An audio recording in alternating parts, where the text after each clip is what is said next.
Gubernur DKI Jakarta Pramono Anung Senin 4 Mei 2026 telah menandatangani Instruksi Gubernur Nomor 5 Tahun 2026 tentang gerakan pemilahan dan pengolahan sampah dari sumber sebagai upaya memperbaiki pengelolaan sampah di Jakarta.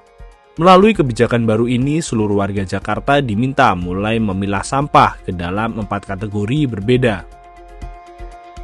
Pramono menjelaskan bahwa kebijakan ini sangat penting diterapkan mengingat kapasitas tempat pengolahan sampah terpadu Bantar Gebang yang kini semakin terbatas. Pemilahan sampah langsung dari sumbernya dinilai sebagai langkah penting agar tata kelola limbah di Jakarta bisa berjalan lebih efektif dan berkelanjutan. Saya mengajak seluruh masyarakat Jakarta untuk berpartisipasi dalam gerakan pilah sampah dari sumbernya. Masyarakat harus memilah sampah menjadi 4 kategori. Pertama, sampah mudah terurai yang dapat diolah menjadi kompos.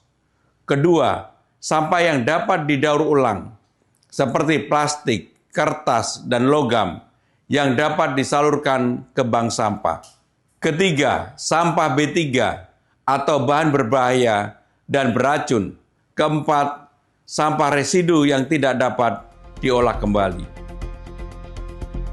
Pemprov Jakarta menargetkan gerak pilah sampah dari rumah ini dapat diterapkan secara masif di semua kota administratif Jakarta mulai pekan depan.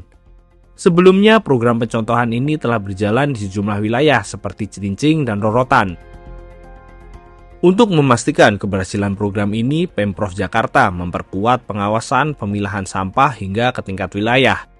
Para lurah diinstruksikan untuk memastikan proses pemilahan berjalan di masyarakat dan mendorong partisipasi warga.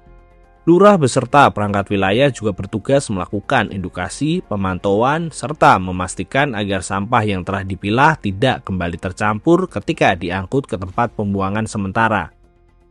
Setiap RW juga wajib mengelola sampah secara mandiri dengan membentuk bidang pengolahan sampah atau BPS, dan mengoperasikan minimal 1 bank sampah unit.